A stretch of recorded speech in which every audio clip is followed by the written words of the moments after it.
반갑습니다. 골든마우스 인사드립니다. 오늘은 바깥에 날씨가 바람이 꽤 불어가지고 오늘은 쌀쌀한 정도까지 느낌이 드는데요.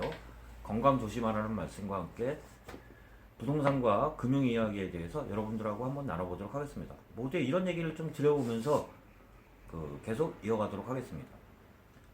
대표적인 투자 기관이라고 할 수 있는 부동산 시장과 증권 시장에서는 피도 눈물도 없는 시장은 투자 시장이라고 얘기 드려보면서 아무도 안 봐주는 시장이에요.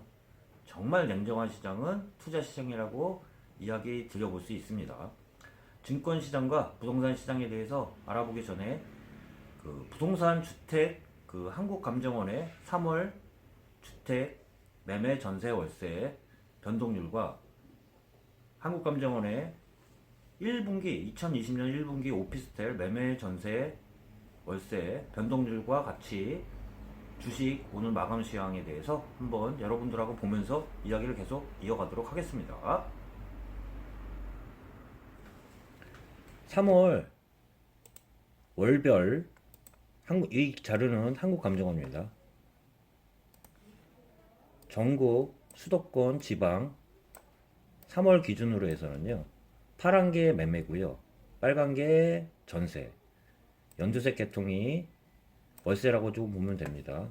전국적으로는 0.54% 상승이고요. 전세도 0.19% 상승, 0.03% 3월 기준으로 해서는 상승했습니다.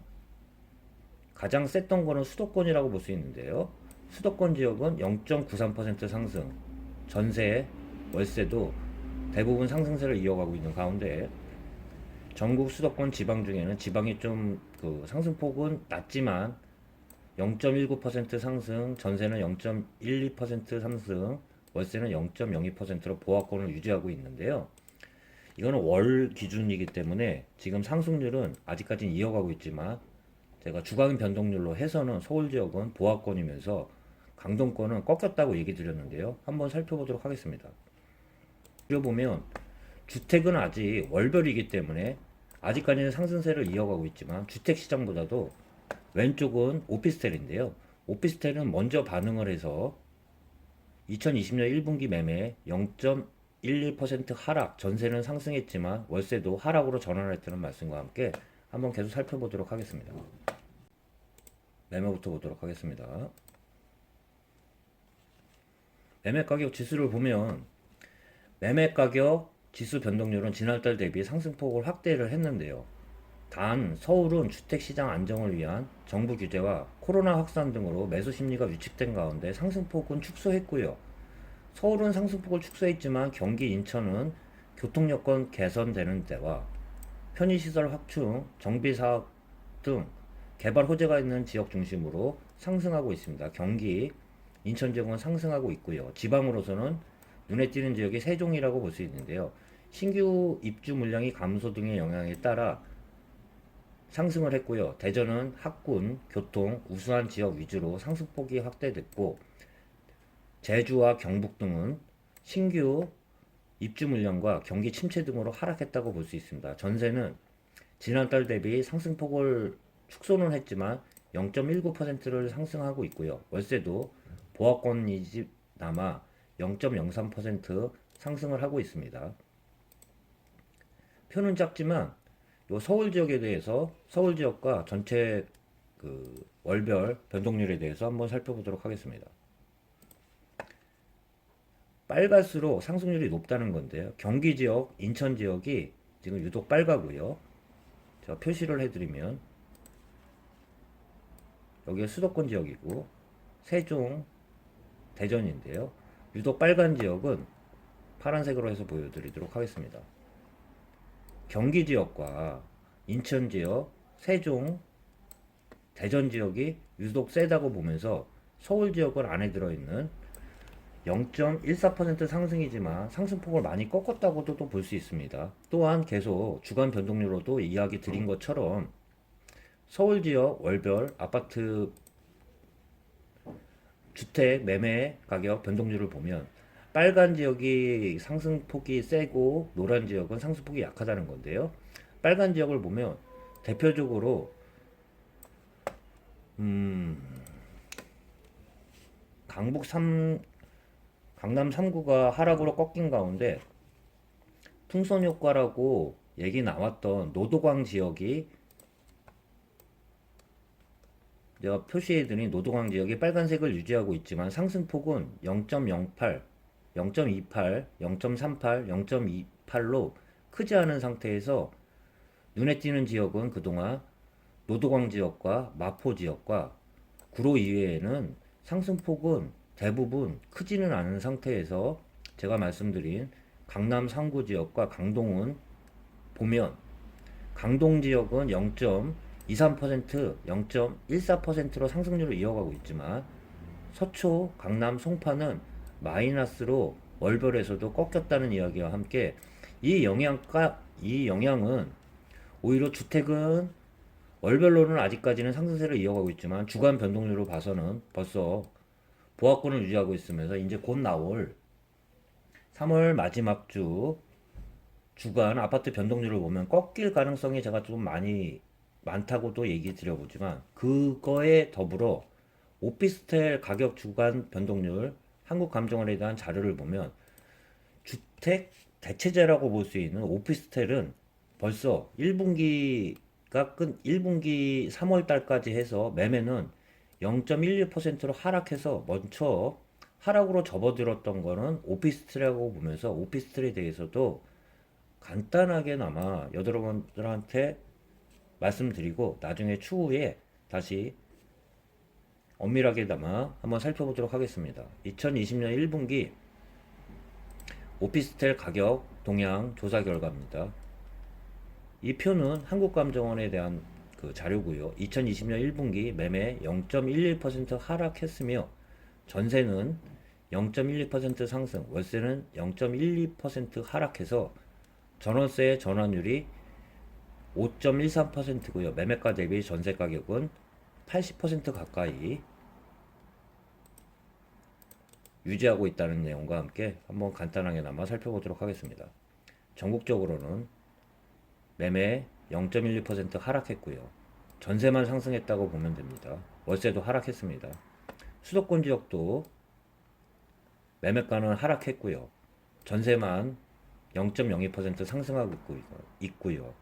오피스텔은 주택 변동률과 따져보면 지방은 오피스텔은 경기 영향을 많이 받는지 매매, 전세, 월세 대부분 하락을 이어가고 있는 특징 지역은 지방이라고 또 얘기 드려보면서 서울 지역은 경기는 타지만 그래도 타 지역 대비는 오피스텔은 버티고 있는 지역은 또 주택과는 반대로 반대 상황으로 서울 지역은 매매, 전세, 월세 소폭이나마 상승세를 유지하고 있는 지역은 또 서울이 있다고 얘기 드려볼 수 있습니다.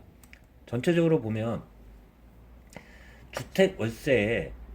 주택 월간 가격 변동률을 보면 서울 지역이 가장 약세를 보이면서 주변에 있는 수도권 지역이나 세종, 대전이 오히려 상승한 가운데 그 이외의 지역들은 보합권을 유지하고 있다고 또 볼 수 있는데 오피스텔 가격 변동률을 보면 그와 반대로 서울 쪽은 아직까지는 상승률을 이어가고 있는 지역은 서울이지만 수도권, 지방, 전국적으로는 주택은 아직 살아있지만 경기 영향을 많이 받는 오피스텔 같은 경우는 매매, 전세, 월세도 대부분 하락세를 이어가고 있다고 반대적으로 주택과는 틀리게 이런 양상을 이어가고 있다고 보면서 먼저 움직인 거는 민감하게 주택보다는 오피스텔 가격 변동률을 봐도 더 민감하게 반응하고 있는 거는 주택 대체제인 오피스텔 가격 동향이라고도 얘기 드려보면서 곧 있으면 발표될 3월 주간 변동률을 보면 전체적인 추세는 나올 거라고 얘기 드려보면서 특히 서울 지역에 아직까지는 보합권을 유지하고 있지만요. 주간 변동률을 봐도요. 이 서울 지역에 제가 말씀드린 강남 상구의 영향 또한 하락을 지속하고 있으면서 대표적인 인기 지역이었던 마영성 지역이나 틈새 시장으로 노도강 지역이나 구로구가 그동안 다른 지역 대비는 상승세를 이어가고는 있었지만 마지막 주를 보면 정확한 답변이 나온다고 얘기 드려보면서 본인 투자 시장은 남들 봐주지 않는 정말 냉정한 시장이라고 보면서 본인 판단 하에 누구도 책임져 주지 않는다는 그런 얘기 드려보면서 곧 있을 주간 아파트 매매 변동률에 대해서도 한번 말씀드려 보도록 하겠습니다. 서머리 드리면 주택시장 같은 경우는 서울시장이 약세고요. 수도권이나 지방지역은 오히려 강세를 띠고 있는 반면 오피스텔 시장은 서울은 아직까지는 소폭이지만 상승세를 매매, 전세, 월세 이어가고 있지만 그와 반대로 주택시장과는 반대로 전국 수도권 지방 약세를 보이는 가운데 지방 같은 오피스텔 경기 상황과 밀접하게 주택보다는 더 밀접하다고 할 수 있는 오피스텔은 지방은 매매, 전세, 월세 대부분 다 타 지역 대비 전국 수도권 서울 대비 하락률을 크게 이어가고 있는 지역은 지방이라고 이야기 드려보면서 오늘 금융시장과 부동산 시장에 대해서 한번 살펴보도록 하겠습니다. 제가 먼저 띄워놓은 거는 금융시장부터 볼 건데요. 코스피 지수 같은 경우는 3.94% 10거래일, 11거래일 만에 3.94% 떨어져서 1700선이 다시 깨졌는데요. 1685.46포인트로 마감했습니다. 또한 코스닥 시장도 3.30% 하락해서 551.84포인트로 마감했는데요. 투자자 바로 전 영상에 21선까지 자연반등 하락한 거를 자연반등해서 피보나치 수열로 33.382 약 30%는 반등한 시점에서 자연반등은 일단 어저께 그 10거래일 만에 마무리는 됐다고 얘기를 드려보면서 그런 얘기를 드렸잖아요. 앞으로는 차별화 현상이라고 얘기할 건데 하루도 지나지 않아 바로 그 현상이 나타났는데 제가 1차 자연 반등은 이 빨간 선이 21선인데요. 21선까지는 반등을 했어요. 반등을 했지만 단 기울기가 우하향으로 기울기가 가파르기 때문에 이거를 돌리려고 그러면 예를 들어서 이렇게 돌리려고 그러면 시간은 많이 소요될 거라고 얘기 드렸던 것처럼 오늘 바로 어제 거래일 뿐만 아니라 오늘 같은 경우는 급하락하면서 분위기가 좋지는 않았는데요.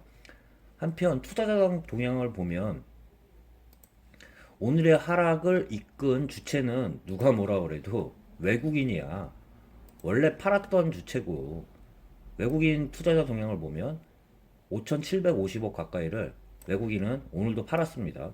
개인은 1조 1,500억 가까이를 오늘 굉장히 많이 매수를 들어오면서 개인들이 오늘 지수 방어에 나섰지만 외국인뿐만 아니라 기관이 변심을 하면서 기관은 6천억 가까이를 매도했습니다. 또한 그 현물 시장이라고 할 수 있는 거래소 시장하고 코스닥 시장을 봐도 개인만 지금 순매수가 들어온 상황에서 양대 주간이라고 할 수 있는 외국인하고 기관 모두 쌍끌이 매도라고 좀 볼 수 있습니다. 또한 여기서도 중요한 게 현물도 현물이지만 기관은 좀 그런 상황 같아요. 지금 봤을 때는 1차 이거 지우고 좀 보겠습니다. 1차적으로 21선까지 반등이 완성된 가운데 앞으로 좀 더 반등하고 내려가는 거나 아니면 여기 기간 조정이나 다시 바닥을 확인하는 이런 세 가지 그 기준을 볼 수 있는데요. 다시 총알을 비축하면서 저가에 잡으려는 포지션이 확실하다고 보면서 이 기간에 대해서 오늘은 포지션에 대해서 잠깐 살펴보고 넘어가도록 하겠습니다. 기간 같은 경우는요. 거래소도 거래소고 코스닥도 코스닥이지만 현물 시장에 팔고 있지만 선물 옵션 포지션을 봐도 결코 지금 상향을 보고 있지 않다고 얘기 드려보면서 한번 보도록 하겠습니다. 1차적으로 한번 보면 현물 시장이야 팔았다고 쳐도 선물 옵션 포지션 자체도 오늘만 보면 하방이라고 얘기 드려보면서 선물 같은 경우도 8천억 가까이를 약 매도로 하면서 하방 포지션을 구축했고요. 콜옵션은 마이너스 942억 정도 파는 상태에서 풀옵션 같은 경우도 이건 마감 장후 마감이지만 이때까지는 장 마감 전까지만 해도 풀옵션을 사면서 완전히 하방을 구축하고 있었는데요. 장후 끝난 후인데요. 후는 마이너스로 돌아서면서 일단 하방 포지션을 약간 푸른 상태지만 기간의 포지션을 보면 현물에서는 다 파는 상태에서 선물 옵션까지도 하방을 더 보고 있다고 볼 수 있습니다. 그와 반대로 외국인은 현물 시장은 팔고 있지만 선물은 상방을 볼 수 있는 순매수 기조가 이어지면서 콜옵션도 사면서 풀옵션도 사면서 지금 방향성은 아직 어디로 갈지는 지켜보고 있는 상황이라고 보면 그에 반해서 기관은 오늘만 보면 하락을 이끈 주체는 누가 뭐라 그래도 오늘은 기관이라고 얘기 드리면서 나홀로 힘겹게 매수세를 이어가고 있는 개인 입장에서는 쉽지 않았던 오늘 시장이라고 좀 들여보면서 영상 이것으로 마치도록 하겠습니다. 다시 다음 영상으로 도움되는 영상으로 찾아뵙고 인사드리도록 하겠습니다. 네, 골든마우스였습니다.